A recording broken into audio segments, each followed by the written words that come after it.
আজকে কি হয়েছে জানো তো? তোমার জন্য জন্মদিনের গিফট কিনছিলাম, ওখানে একটা মেয়েও এসেছিল, সে তার বয়ফ্রেন্ডের জন্য গিফট কিনছিল আচ্ছা। জন্মদিন। হ্যাঁ, ওর বয়ফ্রেন্ডের জন্মদিনও আজকে। আচ্ছা। তারপরে অনেকক্ষণ কথা হচ্ছিল, এটা ওটা কথা হতে হতে বন্ধু হয়ে গেল। বন্ধ হয়ে গেল? তোমাদের একটু একটু মানে মেয়ে একটু একটু কথা বললেই বন্ধ হয়ে যায় বলো? হ্যাঁ, তা ভালো মেয়ে বন্ধু হয়ে গেছে কি হয়েছে? আচ্ছা। তারপরে ও যেই গিফটের পেমেন্ট করতে যাবে তখনই ওর ফোনটা বন্ধ হয়ে গেল। তারপরে আমি পেমেন্ট করে দিলাম। আরে পাগল নাকি তুমি? কেন? তখন তারা পেমেন্ট করে দিলে তুমি যদি ফ্রড হয়? আরে ও ভালো মেয়ে, ফ্রড কেন হতে যাবে? পয়সা দেবে তার? আরে ও ভালো মেয়ে বলছি তো। আচ্ছা।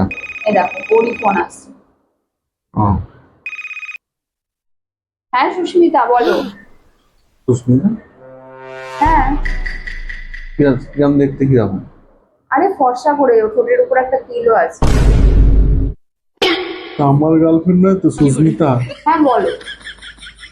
আচ্ছা পেমেন্ট, আর শোনো না, পেমেন্টটা আমি আমার হাজবেন্ডের নাম্বার দিচ্ছি, ওখানে পেমেন্ট করে দিও। হ্যাঁ। আমার নাম্বার দিচ্ছ না? আরে আমার অ্যাকাউন্টে একটু প্রবলেম আছে। হ্যাঁ তুমি নাম্বারটা নোট করো। হ্যাঁ, 994455 801। আরে তুমি কি করে জানলে আমার হাজবেন্ডের নাম্বার? আরে আমার বয়ফ্রেন্ডের নাম্বারই তো এটা।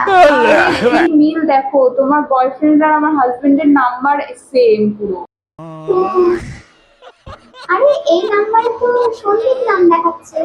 হ্যাঁ সন্দীপ আমার হাজবেন্ডের নাম।